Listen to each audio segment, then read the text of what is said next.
It was a rainy evening in Prague when Alara first met the man who would later become her husband, a quiet gentleman with dark eyes and a gentle smile, who introduced himself as Adrian Voss and claimed to be a traveling architect with a passion for restoring old churches. He seemed thoughtful, reserved, and strangely familiar, as though he carried with him echoes from a past life.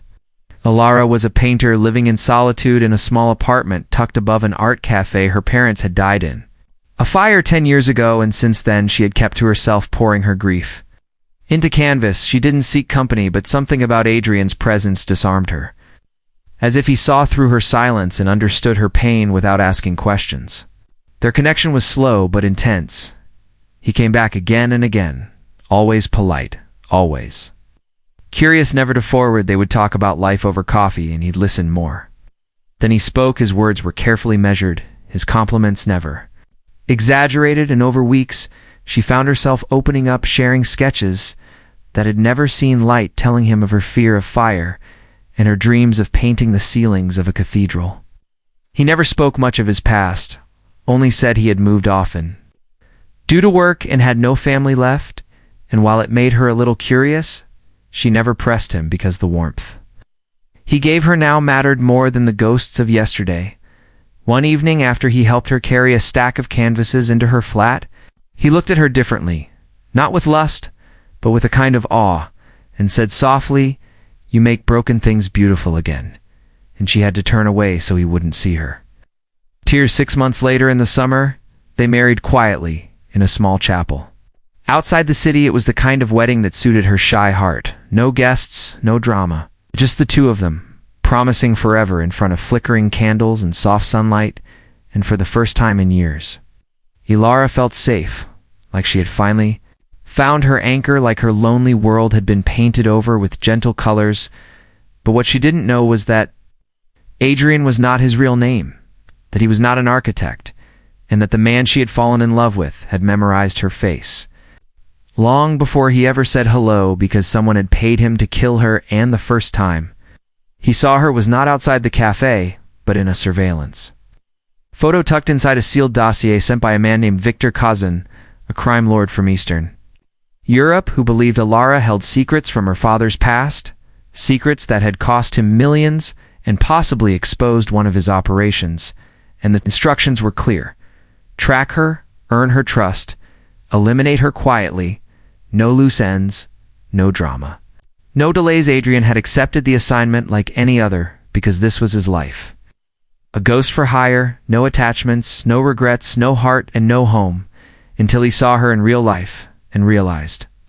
The girl in the picture had eyes that looked like forgiveness and hands that painted pain into beauty, and suddenly he couldn't pull the trigger, and worse, he couldn't walk away. He delayed the job, telling Kazan she was being watched, that it was risky, that she might be innocent. He needed time to confirm the details, and Kazan agreed for now, but reminded him the price had already been paid and failure was not an option. So Adrian stayed, not as a killer, but as a man who had never imagined what it would be like to fall in love with the target. Over the months he had searched for a way out, told himself he would find the truth. Maybe Kazan had been wrong, maybe Alara didn't know anything, maybe if he could just confirm it, he could disappear with her and start over.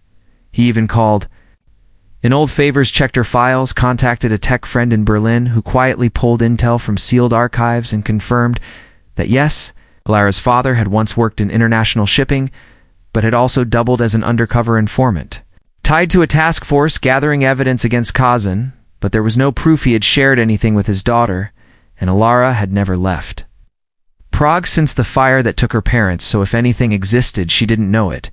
And Kazan's paranoia was spinning shadows into threats. Yet despite all this, Adrian couldn't convince himself to disappear. He wanted to protect her, to find what Kazan was after before someone else did, and every night when she fell asleep beside him, he felt like a thief stealing moments he didn't deserve. She trusted him with everything she told him, about her childhood, about her father who had taught her to paint clouds in layers, her mother who smelled like lilacs and read her bedtime stories in 3 languages, and about the night of the fire, the panic, the smoke, the screams, and how she woke up in a hospital with burns on her back. And no more family. She had no idea that the fire had been arson, or that her father had once been a whistleblower for an international task force targeting Kazan's empire, or that her father's dying confession had been secretly recorded and buried by corrupt agents, and now Sam believed Alara might have inherited something dangerous from him, a painting, a journal, a flash drive. No one knew what, but she was the last thread, and it had to be cut. Adrian searched her apartment every time she left for supplies. He checked behind frames, under floorboards and coat linings, and behind her canvas storage. Shelves everywhere, but there was nothing, and every time he came up empty, he was both relieved and terrified. Because if she had nothing, why was she marked? If she did, would she trust him enough to show it? What if she found out who he really is? Would her eyes still look at him with softness, or would she scream and run? He kept telling himself he had time. But one night his burner phone buzzed with a number he hadn't seen in months, and when he picked up, Kazan's voice was cold and final. No more delays. Finish it tomorrow, or we finish both of you. Adrian felt the blood drain from his face, and for the first time in years, he felt fear, not for himself, but for her. The next morning, Alara woke up to him cooking breakfast in silence. His eyes looked heavier, and his hands trembled slightly when he poured her tea. She didn't ask, she only walked up and touched his shoulder and said, "I trust you more than anyone," and it broke him completely. He told her he needed to show her something. And later that night, after she returned from a walk in the nearby park, she found him in the attic, a place she had never shown him before.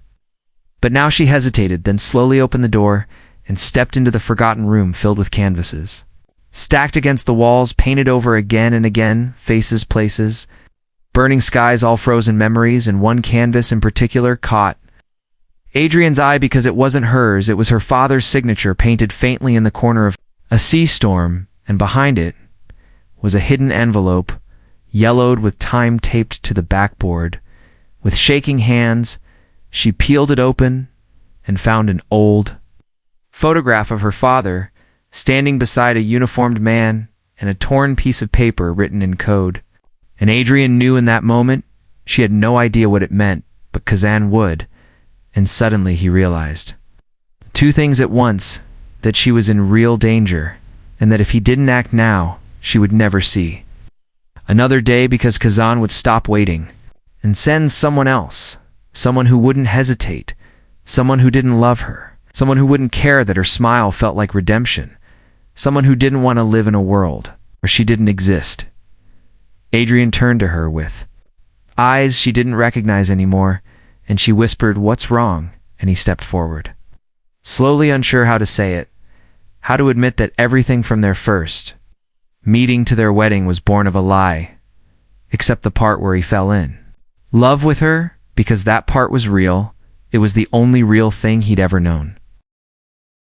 Alara stood frozen in the attic, her fingers still clutching the photograph and the coded note, as Adrian stepped closer, his expression torn between agony and urgency. And before she could speak, he gently took the envelope from her hands and said, in a voice low and trembling, "Alara, you need to know the truth.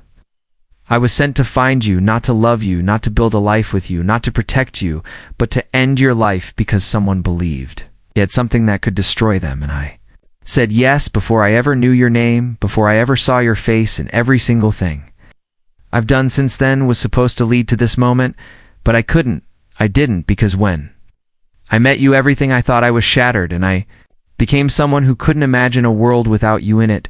She stared at him, unmoving, her breath caught in her chest as his words sank like stones into the deepest parts of her mind, and suddenly the memories of their first meeting, the cautious way he spoke, the nights he stared at her while she slept, the subtle hesitations, all began to reshape into something darker, something realer, and for a long moment neither of them said a word, the silence heavier than the ceiling above them, until finally Alara whispered in a voice so faint it almost broke, "I trusted you with everything." And he stepped back, his eyes filled with the terror of a man who had already lost everything. But before he could answer, the attic window shattered with a sharp crack, and a bullet tore through the wood inches from Alara's head, throwing them both into the floor as Adrian pulled her down and covered her with his body. "Stay down," he growled, dragging her behind a shelf as another shot ripped through the attic wall. "They're here," he said to himself. Kazan didn't wait. He must have sent a second team, and we're not here to talk. Grabbing the coded note and the envelope, Adrian reached for the small pistol he had hidden in the lining of his jacket and pressed it into Elara's shaking hand. "Listen to me. I know you have every reason to hate me, and I'll accept that later. But right now you need to listen and trust me, because they won't stop until you're dead, and I won't let." That happened not after everything. He kicked open the attic hatch and helped her down the narrow stairs just as another bullet struck. The doorframe sending splinters flying. The house was no longer safe, and he knew every second they hesitated was a risk to her life. He led her through the back alley into the rain, slipping past neighbors who had no idea a war was unfolding beside their flower gardens, and drove an unmarked sedan through winding streets into the shadows of Prague's underbelly. Elara said nothing, her eyes locked on the window, her mind racing through betrayal and fear and confusion and questions she couldn't yet voice, while Adrian's hands clenched the wheel, his jaw set as he drove faster than he should until they reached a small safe house, an old warehouse converted into a secure hideout, with steel doors, hidden surveillance, and backup supplies once inside. He locked every bolt and turned to her, ready to face whatever storm would come from her lips. But she didn't scream, didn't cry, only looked at him with a strange, haunted calm and said, "Who is Victor Kazan? And why does he want me dead?" And with a deep breath, Adrian told her everything he told her about the fire that killed her parents. How her father had been more than a shipping manager, how he had worked with international agencies trying to expose human trafficking routes controlled by Kazan, and how the night of the fire had been the night he was scheduled to testify, how the flames had not been an accident, but a message, and how no one believed a little girl had survived because her name had been erased from the database by someone inside the agency. He explained how Kazan thought she had inherited something her father was trying to hide, a piece of evidence, maybe a recording, maybe a document, but something powerful enough to bring down the empire, and how for years Kazan's men had searched every possible link, until one of them saw a painting in a cafe window, signed with a name they thought was dead, Elara's name, and how her art had become her death sentence because it led them to her and led Adrian to her, and how he had said yes because it was supposed to be clean, quick, painless, just a job, until she opened her heart and let him in and ruined him forever. And Elara listened without speaking, her heart breaking over and over, not just for herself but for her parents, for the pain they had died to protect her from, for the innocence she never got to keep, and for the man in front of her who had come into her life like a savior but carried the shadow of a blade meant for her neck. And after a long, heavy silence, she walked past him toward the back room of the safe house and said, "If my father left something behind, I need to know what it is, and I need to finish what he started."